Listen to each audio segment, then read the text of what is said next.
O Vozes dos Biomas está no ar. Você já ouviu falar sobre geobiodiversidade? E neste contexto, qual papel as unidades de conservação e terras indígenas têm exercido para a conservação da Mata Atlântica e quais pressões sofrem na atualidade? Então vem com a gente!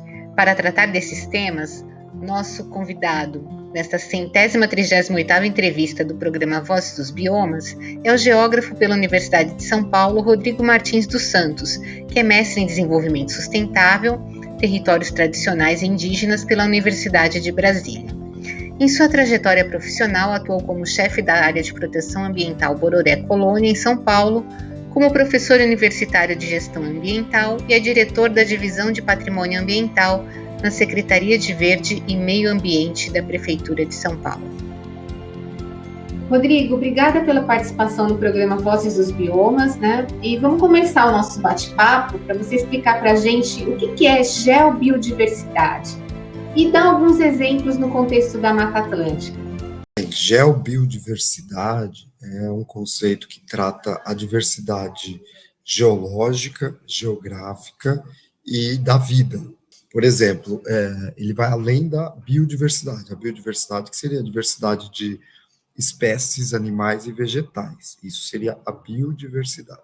A geobiodiversidade, ela inclui, além da diversidade de espécies, a diversidade de elementos da natureza, da paisagem, sobretudo, como diversidade de rios, diversidade de nascentes, diversidade de formações de relevo, como montanhas, morros, escarpas, diversidade do clima, então, diferentes tipos climáticos, diversidade de solos. Então, todos os elementos da paisagem, além da vida, estão incluídos no conceito da geobiodiversidade. Qual a importância de unidades de conservação como a Área de Proteção Ambiental Bororé Colônia, na Zona Sul de São Paulo? E quais os principais desafios enfrentados hoje para essa conservação? Bem, a Área de Proteção Ambiental Bororé Colônia, ela foi criada por lei na cidade de São Paulo no ano de 2006.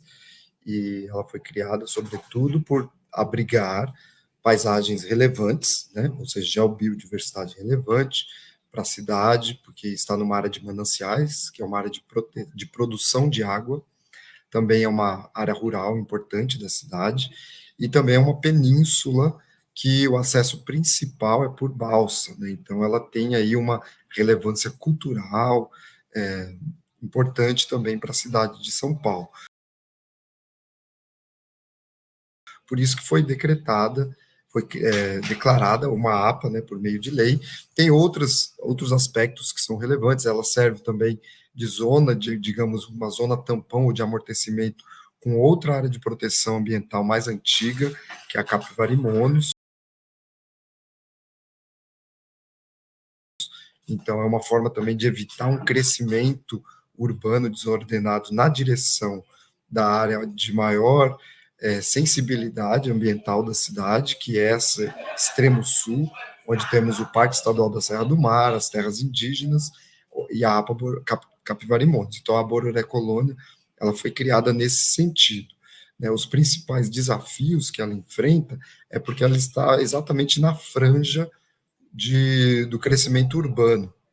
Então, ela abriga, na sua porção mais norte, muitos bairros, né, loteamentos irregulares, construídos sem uma adequação urbanística e que acaba também trazendo problemas para as nascentes, para os cursos d'água, que vão abastecer a represa Billings e a represa Guarapiranga.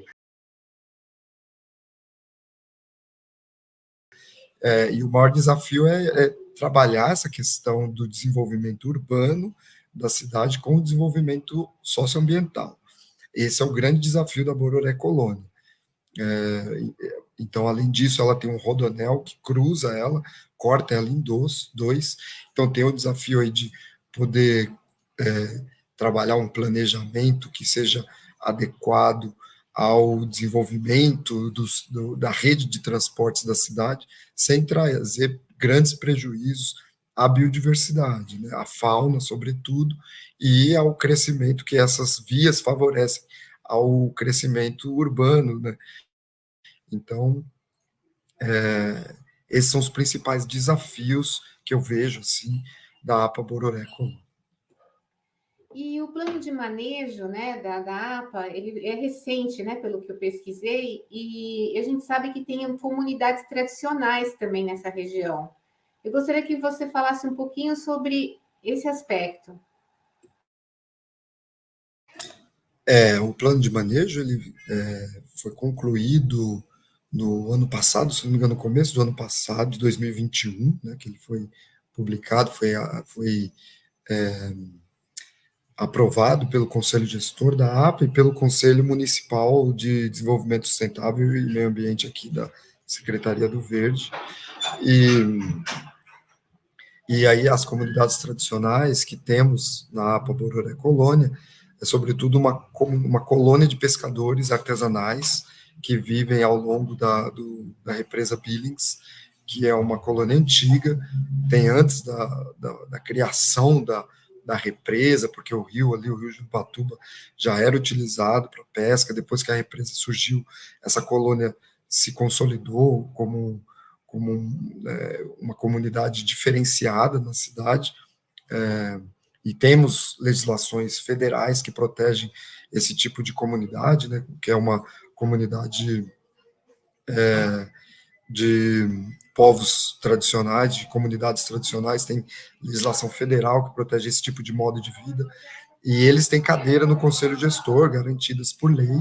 Além disso, a gente tem também comunidades antigas de imigrantes também europeus, alemães e também italianos, não, japoneses, né, que vivem da produção agrícola.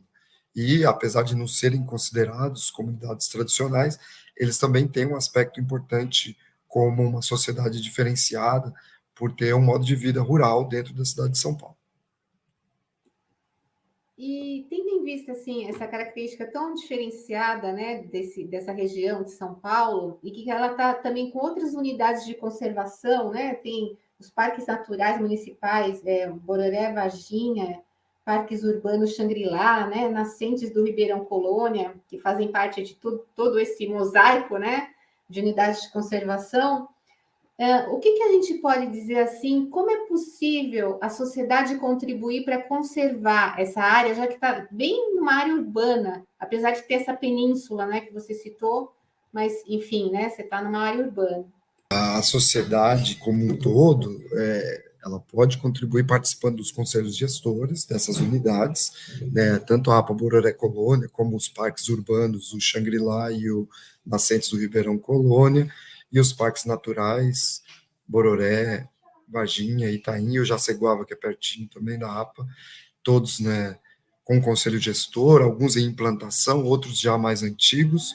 Então, a sociedade civil pode participar, né, colocando as suas ideias, né, trazendo também críticas, né, de como que a gestão está sendo levada nesses territórios e contribuindo, colaborando com projetos onde a próprio poder público pode ajudar a incentivar que esses projetos aconteçam, né, talvez conseguindo recursos, né, a gente tem o Fundo Municipal do Meio Ambiente, que já historicamente ajudou muitos projetos locais, tanto da APA Bororé como da APA Capivari, como de outras, né? Então, a sociedade civil ela pode, nesse sentido, né, contribuir. Eu vejo que o principal ponto é participando dos conselhos gestores e aí, por meio deles, trazendo ideias e contribuindo na gestão ambiental da cidade e dessas unidades.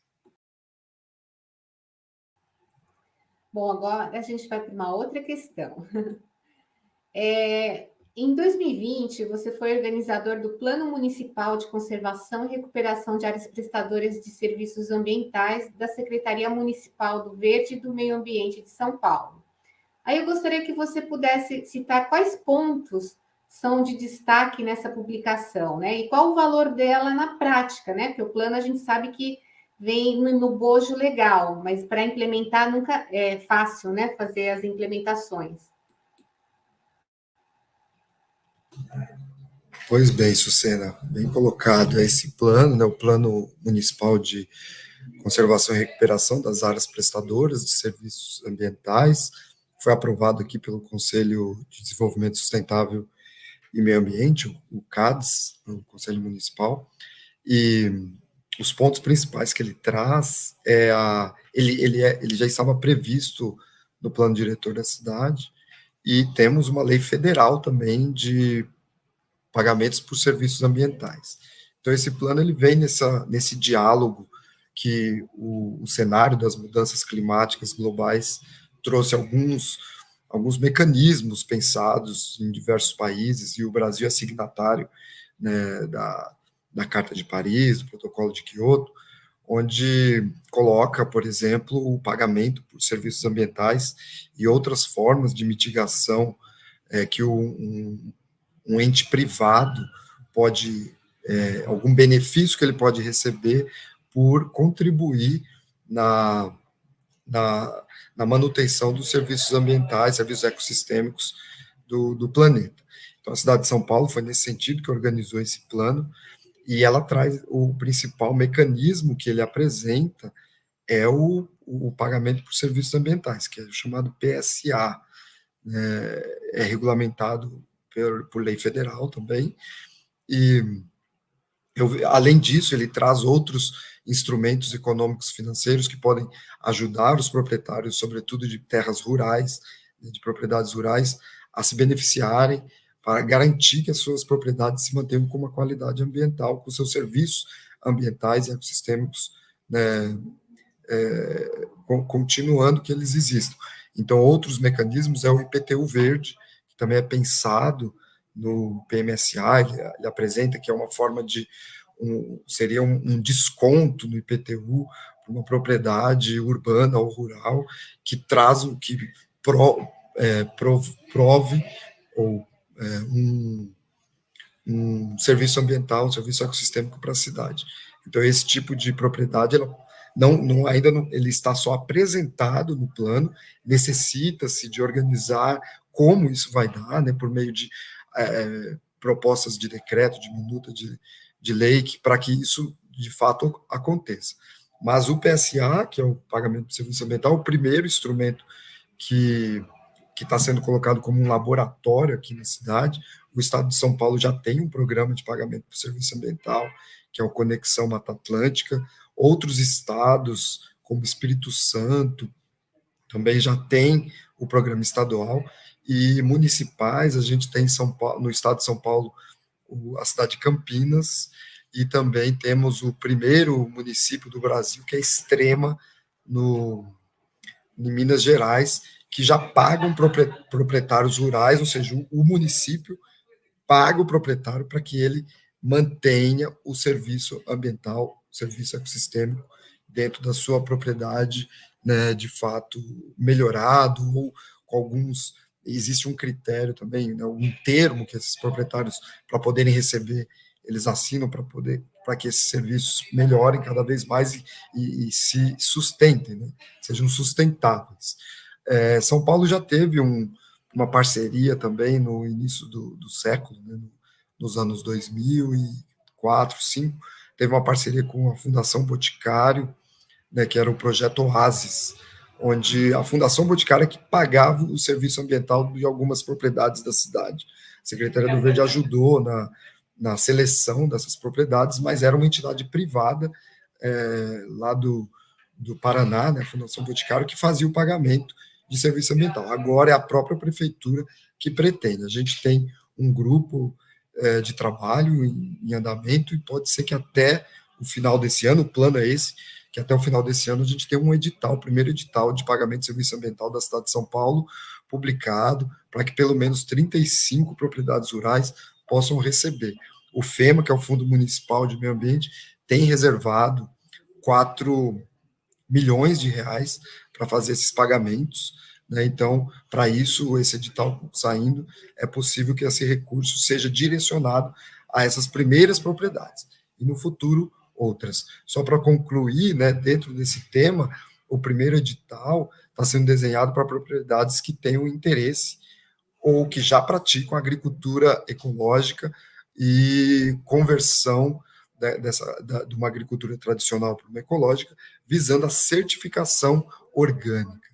Esse que vai ser o primeiro edital, e outros que a gente tem desenhado, que é voltados às nascentes, voltados à proteção da fauna e outros elementos da biodiversidade e da geobiodiversidade.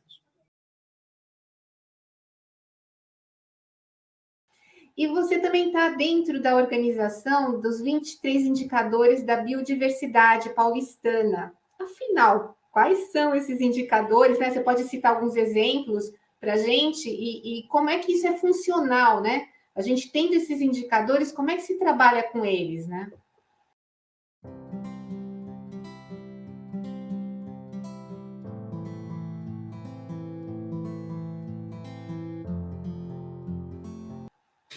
Muito bem, Sucena. Este índice, o índice Biosampa, que você citou, ele foi construído aqui na cidade de São Paulo por meio de uma metodologia da ONU, da Convenção de Diversidade Biológica da ONU. É uma metodologia que foi aprovada numa COP, né, que é a Conferência das Partes, onde participam diversos estados, né, diversos países, e o Brasil é signatário, né, dessa COP. E, inclusive, Curitiba foi a primeira cidade a fazer esses indicadores, né, de biodiversidade com base nessa metodologia. São Paulo veio um pouco depois, o primeiro foi publicado em 2020, com os dados de 2019. Em 2021, a gente publicou com os dados de 2020. Este ano, esse mês, ainda deve sair o Biosampa 2021, né? É sempre publicado no ano posterior, com os dados do ano inteiro, para que se tenha, né, isso está na metodologia da ONU, para que se tenha um quadro de como foi aquele ano em 23 indicadores. Os 23 indicadores são divididos em 3 grupos. O primeiro grupo, que é o indicador de 1 a 10, são os indicadores de biodiversidade.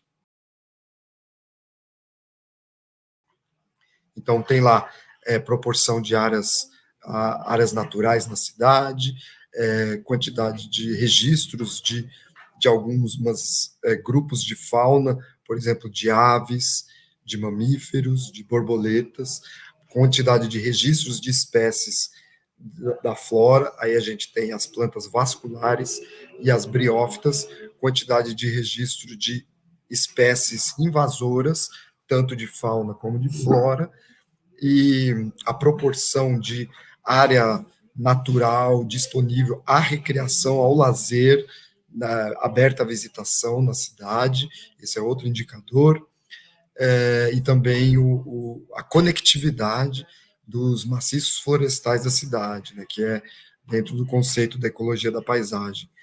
Esses basicamente são os 10 indicadores, eu não sei se eu falei os 10 exatos, mas é por aí, esses são os 10 do primeiro grupo. Aí temos o segundo grupo, que são 4 indicadores, que é o grupo de serviços ecossistêmicos. Então, dentro desses tem as áreas provedoras para amenizar o clima, ou seja, copa de árvores na cidade. Então, aí nós temos mais 9 indicadores do grupo de governança voltada à biodiversidade. Então, quantidade de projetos que envolvem a biodiversidade que a cidade conduz, quantidade de entidades que são parceiras do Estado, do município, para a gestão desses projetos. Também, se existe no currículo escolar a biodiversidade como um tema tratado oficialmente no currículo escolar. Também os eventos públicos que tratam da questão da biodiversidade, o orçamento, esse é um indicador muito importante, qual o orçamento que a cidade despendeu naquele ano para tratar da biodiversidade,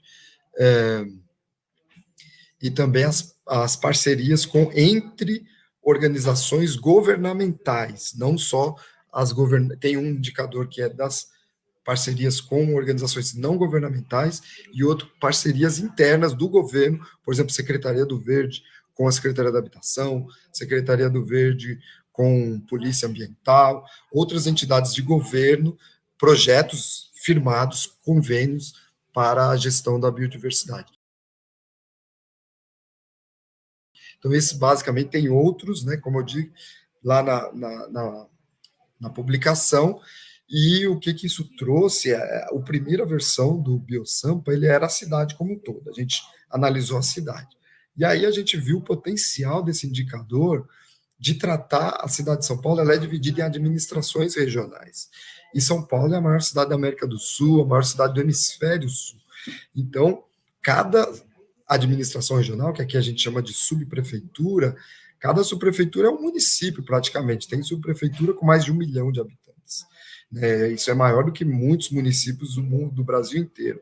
Então a gente pensou assim, vamos tratar agora a segunda edição do Índice BioSampa.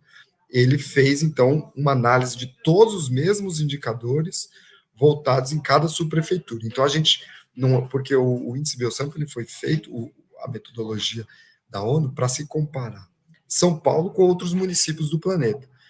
Mas a gente viu São Paulo, como todo, a gente não conseguiu entender, nós como planejadores da cidade, onde está o problema dentro da cidade.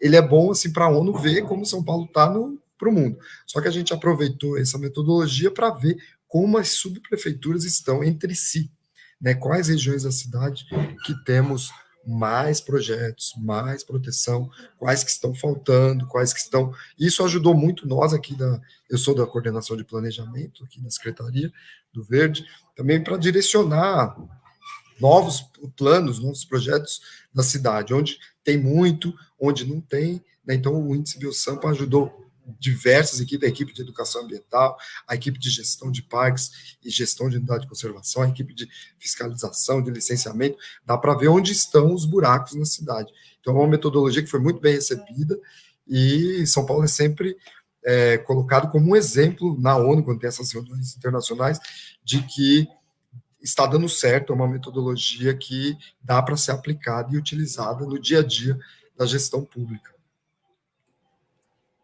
E, Rodrigo, agora a gente vai para uma outra questão.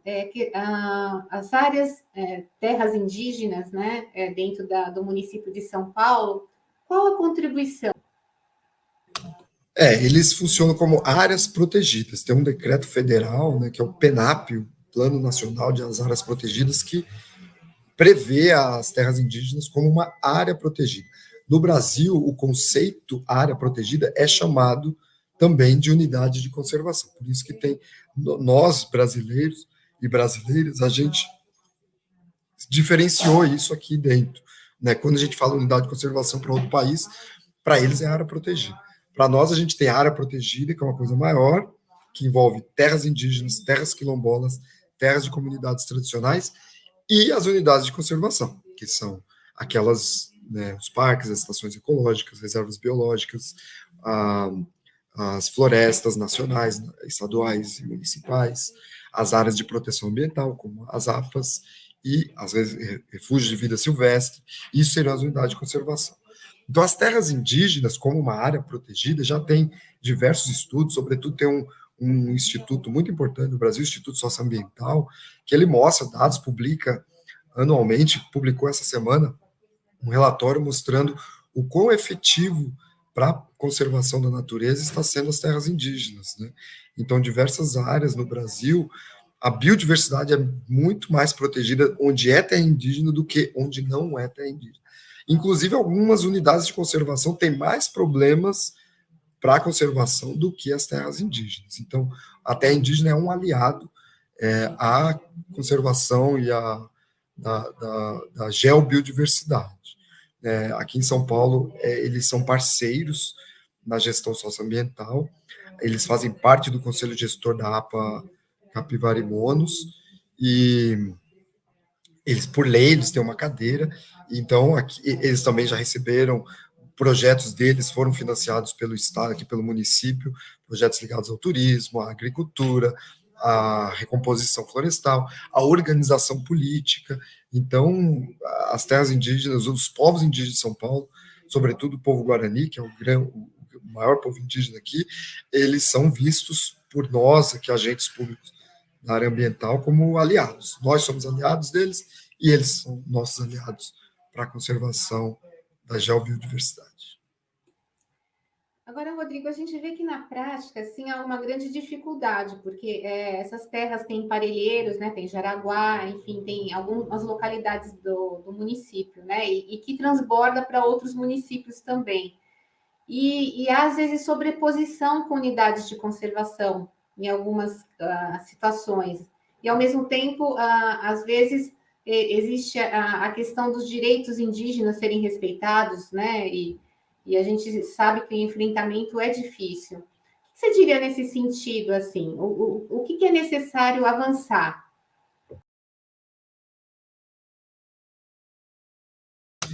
Em São Paulo nós temos o caso do povo Guarani, que faz sobreposição com a terra indígena dos Guarani faz sobreposição com duas unidades de conservação estaduais de proteção integral, que é o Parque Estadual da Serra do Mar e o Parque do Jaraguá, que tem um problema, né, fundiário, porque tanto a terra indígena como um parque estadual, ele precisa que a terra seja pública e sob a gestão do ente que faz a gestão da unidade. Então, no caso do Parque Estadual, necessita que as terras sejam do Estado e sob gestão da Secretaria de Estado do Meio Ambiente. E as terras indígenas necessitam federais, né? E dentro de uma terra indígena que é uma unidade de gestão federal para uso fruto dos povos indígenas. Então, isso traz um conflito fundiário, do direito fundiário.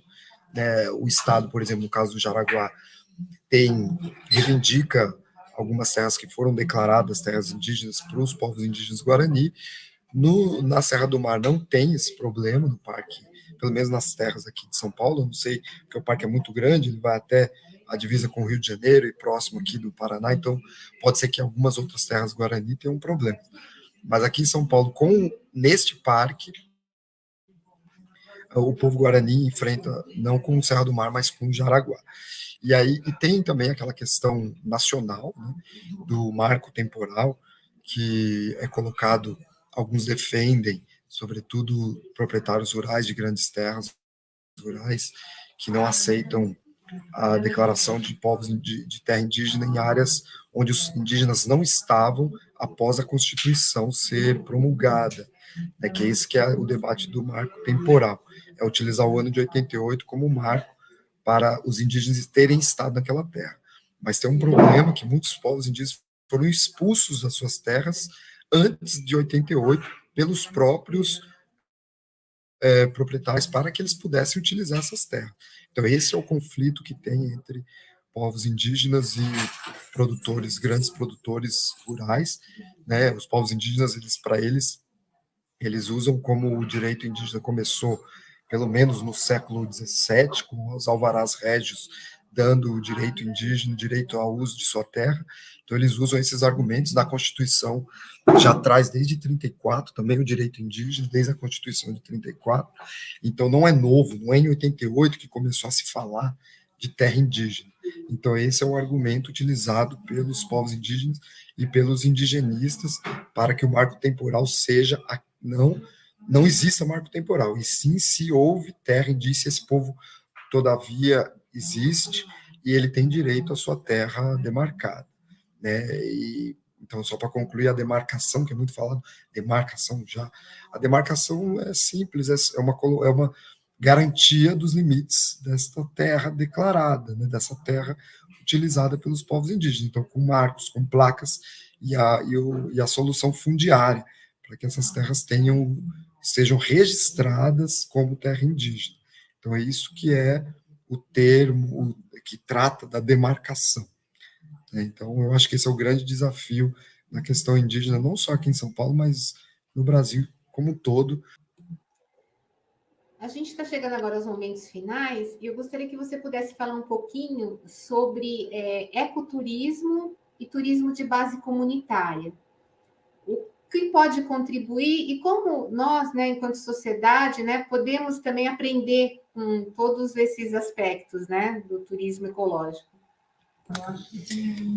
O turismo ecológico, o ecoturismo, turismo de base comunitária. Né? A atividade turística é uma atividade econômica, né? Então é uma entrada de recursos financeiros por meio da prestação de algum serviço de alguma comunidade. O turismo de base comunitária seria a própria comunidade gerindo, fazendo a gestão, recebendo, sendo guia, sendo o dono da pousada, o provedor de refeições, quem organiza onde vai entrar, onde vai sair, dentro de determinado território, que pode ser uma unidade de conservação, uma terra indígena, uma terra quilombola, né, ou uma outra unidade, um território que tenha como o turismo, um atrativo turístico mapeado, né, publicado, publicizado, né, uma cachoeira, uma praia, uma floresta, uma montanha, um mirante. Então, quando tem algum atrativo turístico ecológico, ele pode ser desenvolvido um projeto turístico. E aí, normalmente, né, o que se fazia antes eram agências de turismo que faziam agenciamento, agências em grandes cidades, faziam agenciamento com guias credenciados na Embratur, né, guias que são da cidade, com curso superior, e isso trazia assim, os povos tradicionais, as comunidades, como agentes secundários no turismo. O turismo de base comunitária, ele vem colocando como protagonista o comunitário. Né? Então, e aí as agências, claro, trabalhando em conjunto, as agências agenciando esses comunitários que têm também essa organização empresarial. Né? Então, eles têm as suas agências locais, né, o seu transporte também, e eles fazem essa negociação com os visitantes. Isso é importante porque todo o turismo ele traz impactos. Né? Tem os impactos positivos, que é a divulgação daquele elemento, daquele território, como importante para o desenvolvimento sustentável, como um patrimônio ambiental importante de uma cidade, do estado, do país, e também traz recursos financeiros, né, que hoje em dia, né, dificilmente você fatalmente vai sempre precisar de dinheiro para alguma coisa, seja para colocar gasolina numa moto, no carro, no seu transporte local ali que o comunitário tem, no barco, né, ou na internet. Hoje em dia, tudo isso requer dinheiro. Então, o turismo é uma forma de contribuir para que esse dinheiro entre na comunidade, mas aí tem um impacto negativo. Por exemplo, uma visitação mal feita pode levar, pode ser colocado áreas sensíveis, comunidades, povos, famílias sensíveis, né, também em contato com culturas que pode trazer um impacto cultural, uma transformação cultural, uma perda de um patrimônio cultural. Né? Então, eu lembro muito de um colega meu lá de Roraima, indígena, Macuxi, né, diretor de turismo lá do estado do Macuxi, ele coloca que algumas comunidades nem sabem o que significa a palavra turismo na língua deles, porque já falam outra língua. Então, quando vem o turismo, eles vão aprender na prática, quando começam a chegar visitantes, quando começam a consumir alguma coisa, comprar um artesanato. E isso também, esse recurso, como vai ser administrado? Numa sociedade tradicional, geralmente isso é administrado comunitariamente. Né? O recurso vai ser aplicado aonde, para quem, né? Como, quem vai ser a família que vai receber, quem vai produzir o alimento, quem vai ser o guia. Então, para que todos participem, para que não tenha um grupo predominante e não ter esse impacto socioeconômico também dentro das comunidades. Por isso que é importante ser bem pensado o turismo. Ele é muito bem-vindo, é um dos principais serviços econômicos que a gente vê nas unidades de conservação, não só, né, como a gente tem também a produção agrícola, sobretudo orgânica, ecológica, né, mas o turismo ele é aí um dos principais aliados ao desenvolvimento sustentável, à proteção e conservação da natureza. E agora, suas considerações finais. Bem, Sena, agradecer a oportunidade, é sempre importante a gente poder dialogar e saber o que todos estão fazendo, né, que eu trago algumas ideias, algumas propostas, alguns projetos que estamos tocando em São Paulo e também os debates que a gente faz com outras entidades internacionais, locais, federais, né. Então, a informação, eu vejo que é a principal ferramenta para a gente poder atingir um desenvolvimento mais equilibrado do ponto de vista social, econômico e ambiental. É um desenvolvimento realmente sustentável no que traz o seu conceito. E a gente sabe que, no fundo, que o tripé da sustentabilidade é poder caminhar junto conservação da natureza, desenvolvimento social, né, justiça social e desenvolvimento econômico. Então, esse diálogo, né, a transmissão de informação, a troca de informação, a democratização da informação é uma ferramenta, um instrumento importantíssimo para que a gente atinja esse objetivo. E eu agradeço a oportunidade desse diálogo contigo, Suzy. Gratidão e até uma próxima.